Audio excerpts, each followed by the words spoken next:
4 easy steps to starting an awesome podcast. Starting your own podcast probably sounds like a Herculean project for you right now, but it doesn't have to be. In today's presentation, I'm going to show you the 4 easy steps you can follow to start your very own podcast. Step 1. Choose a topic and come up with your show's name. Your podcast is your own show. You can talk about anything and everything under the sun. But if you want to attract a specific audience, then you need to narrow down your topics. You need to define what your podcast is going to be all about. In short, what do you want to be known about? Do you want to be known as the top marketing expert in your niche? Or that funny author who publishes exclusively on Kindle? Whatever you choose, you need to be able to commit and create content consistently and keep your audience coming back for more. Step number 2. Create a plan for your podcast episodes. Podcasting is also a form of content marketing. You want to stand out from the crowd, right? Then you need to come up with a content strategy that will fit your podcast message or branding. Treat your podcast like a business. Plan everything in advance. If you're thinking of interviewing experts in your industry, then write it down in your calendar so you can reach out to them well ahead of time. Create an outline or draft of your upcoming episodes. You don't want to just wing podcast episodes. You could end up wasting a lot of time editing and re-recording episodes if you ramble off topic for far too long. Step 3. Record your podcast episodes. Now that you've got a plan for your podcast episodes, it's time to record your episodes. You're just starting out, so you will need to make sure you come across as someone that people will want to listen to. You can choose to follow an outline of your main topics, or you can read from a script. Step 4. Publish and promote your podcast. To publish your podcast, you need to select a good podcast hosting service. Libsyn is one of the more popular ones. Once you've uploaded your episodes to your host, it's time to promote your new show to your target audience. 5 podcast monetization methods you can use today. Podcasting can be both fun and hard work, but did you know you can also earn some money in the process? Many podcasts earn anywhere from $100 to several $1,000s a month. If you're planning to set up your own podcast, then stay tuned to this presentation. I'm going to show you the top 5 podcast monetization methods you can use today. Let's begin. Number 1. Sponsorships. When it comes to sponsorships, you need to build a sizable audience first before anyone will consider sponsoring your podcast. But once you've got a few thousand fans tuning into your podcast, then you can start reaching out to potential sponsors and advertisers. Alternatively, you can use a platform like Midroll or Authentic. The next option, however, is the best one. Once your podcast becomes big enough, sponsors will be the ones knocking on your virtual doorstep to ask you to promote or endorse their brands. Number 2. Affiliate marketing. It's relatively easy for one to make money with affiliate marketing. You simply get your special link that has your unique tracking code in it. And when people click on your link to buy your recommended product, then you get a commission. There are plenty of affiliate networks you can join. The most popular one, though, is probably Amazon. Other networks include ClickBank, ShareASale, Commission Junction, JVZoo, and so much more. Number 3. Selling your own products or services. If you've got an established brand outside of podcasting, then it will be relatively easy for you to plug your own products and services on your show. Of course, try not to be pushy or aggressive, as many dislike high-pressure sales tactics like this. Instead, promote your own products or services as a solution to people's various pain points. Number 4. Coaching. Coaching can be quite lucrative, especially if you position yourself as an expert in your niche. You'd basically be teaching the same things you talk about on your podcast, but only more in depth. Another selling point for coaching is that students will have direct access to you, so they can ask you questions and get answers relatively quickly. Number 5. Courses. You can sell your own courses or even other people's courses as an affiliate on your podcast. Courses are great for podcasters who want to provide their audience a more organized and in-depth look into subjects they're experts of. They're also great for generating passive income on the side. 5 podcast styles you can follow. Podcasts have been around for years. If you think its popularity is about to fizzle out soon, you're mistaken. The popularity of podcasting has been steadily growing every year. If you want to get in on the podcast gravy train, then stay tuned to this presentation to find out about the top styles you can follow for your own podcast. Let's begin. Number 1, the solo show. This podcast style is probably the easiest one to use when you're just starting out. Many podcasts are hosted by an individual. Solo hosts often use their name on the podcast show title, like John Smith's Awesome Podcast Show. Solo podcasts are also easy to produce. You don't need to wait for someone else to become available. You can simply record your episodes as and when you feel like it. The only downside is you'll probably run out of things to say much faster than if you're doing the show with someone else. Number 2, multi-host show. Many podcasts nowadays now follow this style. When you've got 2 or more people sharing ideas and thoughts, then there's less chance you'll run out of topics to talk about. You'll be able to present different ideas to your listeners. You can even agree to disagree on most topics to make your show interesting. Number 3, one-on-one interview. There are many benefits to interviewing other people on your show.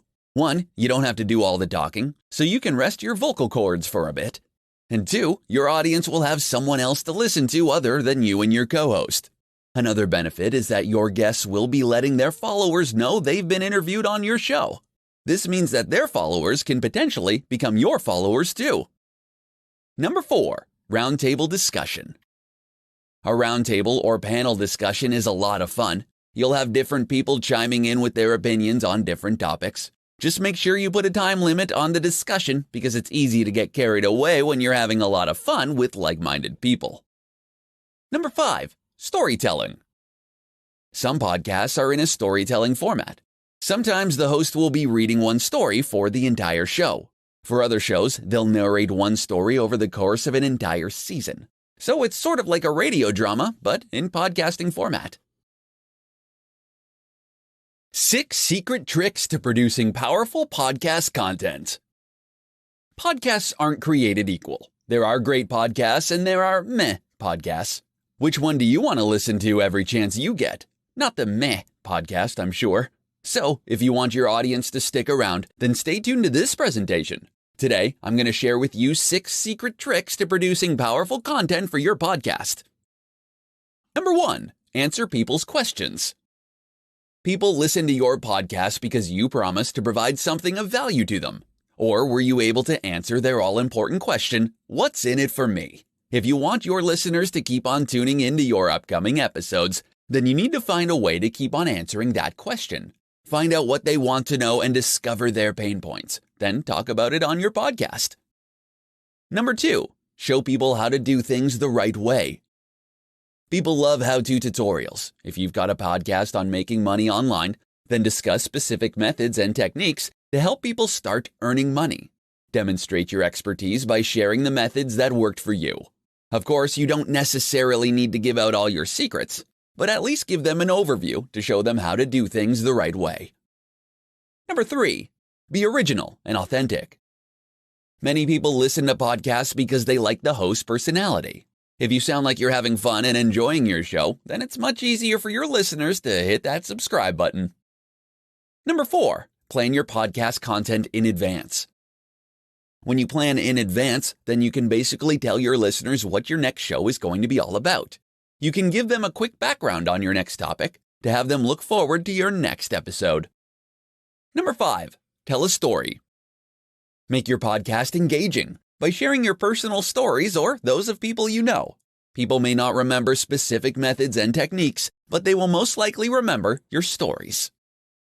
Number 6, add a call to action. Yes, your podcast needs to have a call to action as well. What do you want your listeners to do after listening to your show? Do you want them to subscribe to your email list? Do you want them to sign up for your online course? Don't leave your audience hanging. Make sure there's a call to action for each of your podcast episodes. 7 easy ways to promote your podcast. You want your voice to be heard, and you want people to listen to your podcast. If you need ideas to get the ball rolling, then stay tuned to this presentation. Today, you're going to know 7 of the easiest ways to promote your new podcast to your target audience. Let's begin. Number 1, submit to as many podcast directories as possible. Make sure you have your podcast title, description, tags, artwork, and a few episodes ready before you submit your podcast to directories. Your first stop should be iTunes, simply because it's the largest podcast directory in the world. Next, upload your content to platforms like Spotify, Google Play Music, Stitcher, SoundCloud, and more. Number 2, share on social media. Let your followers on social media know that you've got a podcast. Whichever platforms you use, let your family and friends know and ask them to share it with their followers as well. Number 3, ask your podcast listeners to follow you on social media. For branding purposes, use your podcast title as your social media handle. It will be easier for people to remember your brand that way. Give a quick mention of your social media channels on every episode and ask your listeners to follow you. Number 4, link your podcast episodes on your blog. Create a new post for every episode and add a link to your MP3 file. Then write out a transcript or show notes for each episode. Your written content will be indexed on search engines, so you'll most probably get a nice chunk of search engine traffic later on. Number 5, interview experts in your niche. People love being recognized as experts, so if you tell people you're interviewing experts for your podcast, chances are you'll have a good number of people signing up. They can promote their businesses or their podcasts, and they'll let people know that they were interviewed on your awesome show. Number 6, record your podcast on video. Hit 2 birds with 1 stone and video yourself while recording your podcast episode. Then upload it to YouTube, Facebook, Instagram, Snapchat, etc. to give your fans a sneak peek at how you do your podcast. Number 7, pay for advertising. You don't need to spend a ton of money to get the word out about your new podcast. If you can afford to spare a few dollars a day, you can advertise on Facebook ads, Instagram, maybe even Bing ads. In this presentation, I'm going to share with you 10 of the most important tools you'll need for podcasting success. Let's begin. Number 1, a good microphone.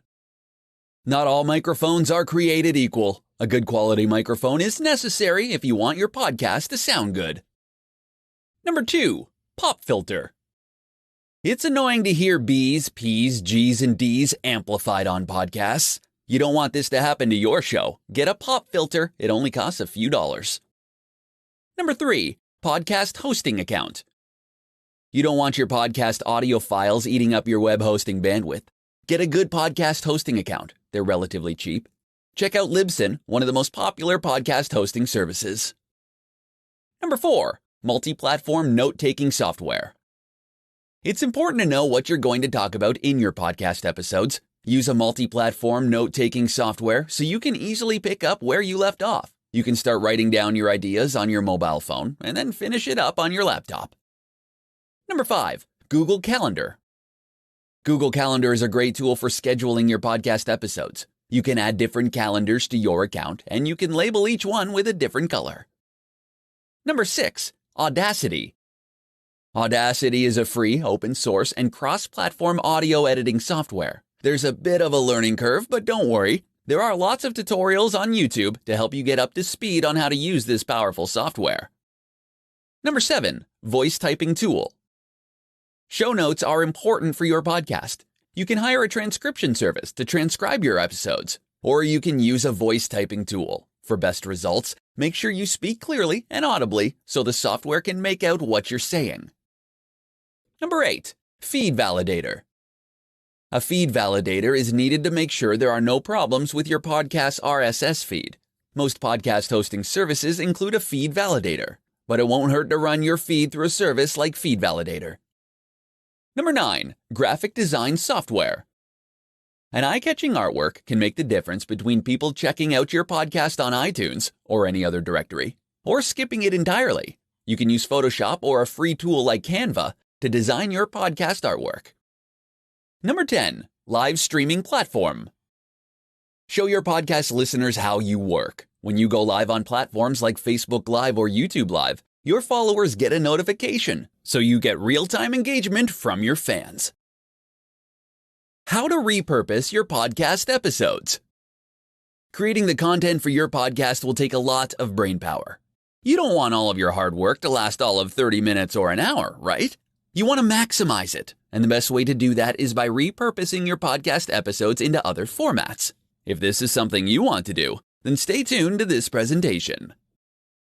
To fully get the most out of each podcast episode, then you need to plan beforehand. Have your outline, draft, and notes on hand so that when you start repurposing your content, you can do it in the most efficient manner. To begin with, your outline will probably make for a great infographic. Now, the thing is, you don't have to design graphics all by yourself. If you don't have a team in place, you can always outsource your graphic design needs to a talented designer. You can upload the infographic to your blog as well, and other sites to gain some precious backlinks. You can also create show notes or even a transcript of your episodes, and then upload it as a blog on your site. If you do your on-page and off-page SEO correctly, you might even start ranking on Google for some profitable keywords. You'll gain free traffic from search engines, and you'll get new podcast followers and blog subscribers in the process as well. Of course, let's not forget the power of video. When you record your podcast episodes, you can have a video camera record the entire process. You'll essentially be hitting two birds with one stone. Your audience who loves video will appreciate your video content, and those who prefer listening to podcasts will be able to listen to you as well. You can share the recording on Facebook Live or YouTube Live or any other platform of your choice. The awesome thing is, live videos get pushed to the top of people's feeds, so they'll likely see your video right away. You can also break down the most important points in your show to tidbit-sized quotes. You can then ask your graphics guy to create social media graphics. You can watermark it with your link, because as you probably know, graphics get a ton of shares on social media. Lastly, to tie everything together, you should then cross-promote the different repurposed formats in various platforms. How to select the right hosting for your podcast. Are you wondering where you can upload your podcast audio files? Do you think uploading your podcast files to your website hosting service is okay? If you do, then you have another thing coming. In this presentation, I'm going to show you why you need a dedicated podcast hosting service and how to select the right hosting service for your podcast. First off, why shouldn't you upload your podcast audio files to your web hosting provider? Well, the answer is because audio files can get quite large. Every time someone listens to your podcast, it consumes precious bandwidth. If you have a ton of people listening to your show all at the same time, it can cause problems with your web host. So, the right course of action is to use a dedicated podcasting hosting service. Second, what are the criteria for a good podcast host? Here are some tips for you to consider. Number 1, do they offer unlimited storage and unlimited bandwidth? Ideally, you want your host to have unlimited storage and bandwidth. You don't know how popular your podcast is going to get, so it's best to be prepared for the onslaught of traffic. Over time, you'll also probably publish a ton of episodes, with each audio file being several megabytes in size, so it's great to have unlimited storage space on hand. Number 2, do they have optimized and distribution-ready RSS feeds? Most podcast hosts are podcast-friendly, meaning they have built-in RSS feeds for easy syndication by podcast directories. This means that every time you upload a new episode, all directories where your podcast is listed will automatically be updated. Everyone who's subscribed or is following your podcast will automatically get access to your latest episodes. Number 3, will they help you submit your podcast to top podcast directories? A good podcast host will make it easy for you to submit your shows to the top podcast directories. People frequently go on platforms like iTunes, Spotify, SoundCloud, etc. to look for new podcasts to listen to. Number 4, your own podcast site. You may have your own blog, but having your own podcast site is awesome as it helps build your authority. Another added benefit is that it's great for your blog's SEO since you can add a link to your blog. Why you need to choose a podcast niche. Are you wondering why you need to select a niche for your podcast? Do you think it's a waste of time? Well, in this presentation, I'm going to show you why niche selection is important for your podcast success. The most popular podcasts on the planet all have something in common. They all talk about a specific subject. I'm sure these podcasters all have other interests. However, they choose to talk about a topic they know about or at least are very interested in. If you're looking for a good podcast on internet marketing, why would you subscribe to someone whose topics vary from episode to episode? Or would you subscribe to a show that talks exclusively about internet marketing? I'm sure you'd choose the latter. But why? You see, when you present yourself as a jack of all trades, it doesn't reflect your expertise in any way. You know a bit about many different things, but when people look for information, they'd usually listen to someone with demonstrated expertise. So if all you talk about in your podcast is internet marketing, then you're going to weed out the people who have zero interest in this topic. But you'll be attracting the kind of audience you really want, those who want to know more about internet marketing. Sure, your audience count might be a bit lower, but your conversion rates will be so much higher. For instance, if you're planning on promoting a course or product later on, then your internet marketing audience may express more positive interest than a mixed audience. Your calls to action per episode will be targeted to the correct audience. Thus, you're going to get higher conversions. The perfect podcast niche will be something that you're extremely familiar with, so you can create content for an indefinite period of time. Second, there has to be a demand for it. It doesn't have to be there in the millions. A few hundred or thousand listeners may be sufficient, depending on what it is you hope to achieve with your podcast.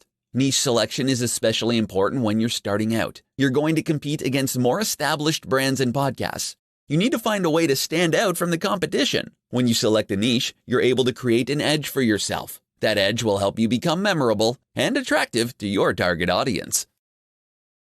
3 reasons why podcasting may be good for your business.